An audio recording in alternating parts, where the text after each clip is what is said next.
l'intimité de l'histoire. Aujourd'hui, Clémentine, j'ai épousé un fantôme. Pas moi, hein.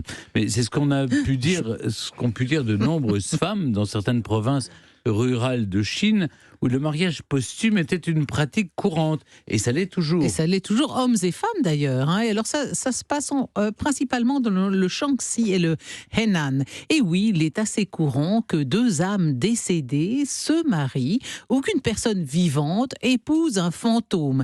Parce que voyez-vous, la croyance en une vie après la mort est très puissante et très forte en Chine. Des parents vivants sont donc tenus de faire des offrandes régulières aux fantômes de leurs ancêtres pour s'assurer qu'ils sont heureux et qu'ils ont tout ce qu'il faut dans l'au-delà. C'est quelque chose qui est assez proche de la conception que l'on a dans l'Égypte antique, où il faut que le pharaon parte avec tout un matériel, histoire de disposer de tout ce dont il aura besoin dans l'au-delà. Et ces offrandes, de quoi sont-elles constituées ? D'argent, de petites maisons ou de serviteurs en papier que l'on brûle afin de on les transfère dans l'au-delà par la crémation, par le feu. Vous avez sans doute déjà vu des images de Chinois qui, dans les cimetières, brûlent de l'argent, des faux billets de banque. On vend beaucoup de faux billets de banque à certaines périodes de l'année en Chine.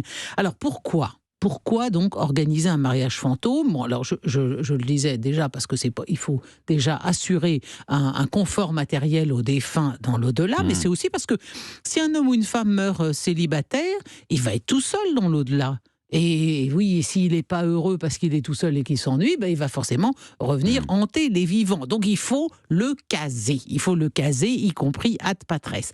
Un reportage de la BBC réalisé il y a quelques années montrait comment ces mariages fantômes étaient particulièrement populaires dans le Shaanxi. Pourquoi ? Parce que c'est une région minière, c'est une région qui vit de l'industrie charbonnière et qui est très souvent le théâtre d'incidents miniers, d'explosions, de grisous, etc. Il y a souvent des hommes qui meurent jeunes. Alors, pour les consoler d'être morts jeunes au travail, on leur trouve une épouse pour l'au-delà. C'est une façon de les consoler, de les dédommager, d'avoir eu des vies écourtées à la mine.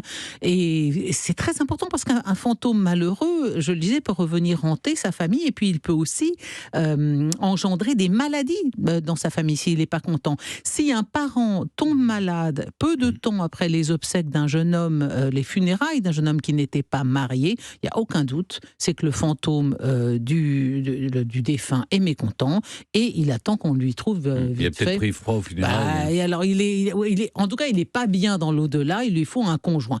Il y a une autre question importante. Est-ce qu'un enfant peut naître d'un mariage avec un fantôme ? Oui, la question est très importante. Pourquoi ? Parce que ce sont vos enfants, ce sont vos descendants qui vont perpétuer votre mémoire à l'aide de tablettes spirituelles. Qu'est-ce que c'est qu'une tablette spirituelle ? Vous en avez peut-être vu aussi des images. C'est une petite tablette en bois qui est associée au défunt, sur lequel est gravé ou écrit son nom, et on utilise cette petite tablette dans le rituel du souvenir. À côté, on brûle de l'encens, dépose de la nourriture, des boissons, je le disais, on peut brûler des billets de banque, des choses comme ça. En gros, la tablette spirituelle est à la Chine, ce qu'est le chrysanthème à la Toussaint. Pas de descendants ni de famille, pas d'offrande sur la tablette. Là, vous êtes mal. Alors, ce cas de figure est prévu, bien sûr.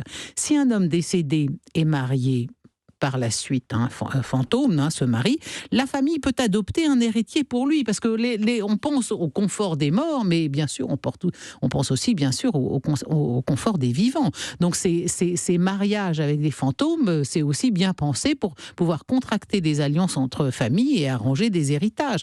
Bon, donc là, le défunt, il est mort célibataire, il faut lui trouver un héritier. Alors, généralement, c'est le frère du défunt qui désigne un de ses propres enfants. On fait une sorte de contrat qui est placé sous la tablette spirituelle. Et donc, ce gamin, il aura la part du malheureux décédé, mais il aura aussi l'obligation d'aller brûler billets de banque, offrandes et compagnie sur la tablette du défunt. Ainsi, le fantôme ne sera jamais oublié. Tout le monde est content. Parce que si vous voulez, en plus, si vous mourrez célibataire dans certains endroits en Chine, vous ne pouvez pas être enterré avec votre famille. Et c'est encore plus vrai pour les pour les femmes, parce que vous jetez la honte sur la famille et qui n'aura, à cause de vous, n'aura pas de descendance. Donc il faut absolument vous trouver un époux ou une épouse fantôme pour que vous puissiez... L'épouse fantôme, elle pourrait être enterrée comme ça avec sa belle famille, si vous voulez. Bon, alors elle, de l'au-delà, on suppose que c'est quand même important. Vous voyez, la famille, la vie de famille chez les fantômes en Chine, c'est encore plus compliqué que celle des vivants. Je récapitule, mais donc vous avez bien compris qu'un mariage fantôme peut être contracté entre morts et que des morts, ou entre morts et vivants. Hein. Évidemment, si une femme célibataire épouse un fantôme, elle améliore sa position dans la communauté. Et voilà, elle a une place. Elle aurait du mal à avoir des enfants. Tout le monde, alors elle en a. Mais écoutez, en tout cas. Aujourd'hui encore, les familles se donnent un mal de chien pour que leur enfant décédé ait un conjoint convenable. Il existe des entremetteurs feng shui spéciaux pour les mariages fantômes, tout comme pour les mariages traditionnels chinois. Ils vont consulter les horoscopes pour s'assurer que les deux esprits sont convenablement appariés, que ce soit un fantôme et un vivant ou deux fantômes. Et le côté sordide de la chose, c'est que soit vous trouvez une personne vivante qui veut bien épouser un fantôme, soit vous devez trouver une morte. Et donc, dans ces régions de Chine, il y a un trafic de dépouilles. Une dépouille coûte dans les 3 000 €. Bah oui, c'est beaucoup pour une famille chinoise. Hein.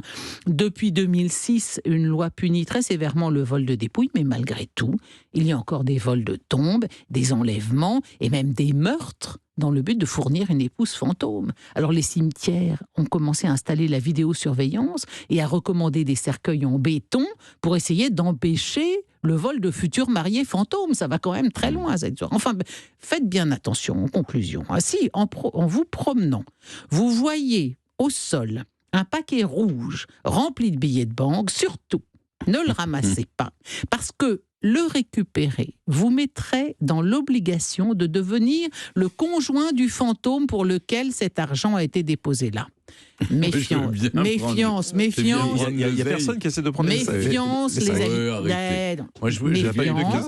Méfiance, mais prend l'oseille, bien sûr, on est marié prends avec un l'oseille et fantôme. tire-toi. On discute après. Vive les mariés, en tout cas, Oui. qu'ils soient à patresse ou les deux pieds sur le plancher des vaches. Oui, non, faut pas. Quelle parce que, histoire. oui, Ouais. vous avez Et le pas Parti le choix. communiste, mais le Parti Je communiste, pense qu'il n'est pas très favorable à ce genre de pratique, mais qu'elle elle demeure néanmoins vivant. à l'insu de son plein gré. Oui, non, mais Très c'est quand bien. même étonnant, cette histoire. Merci beaucoup, Clémentine.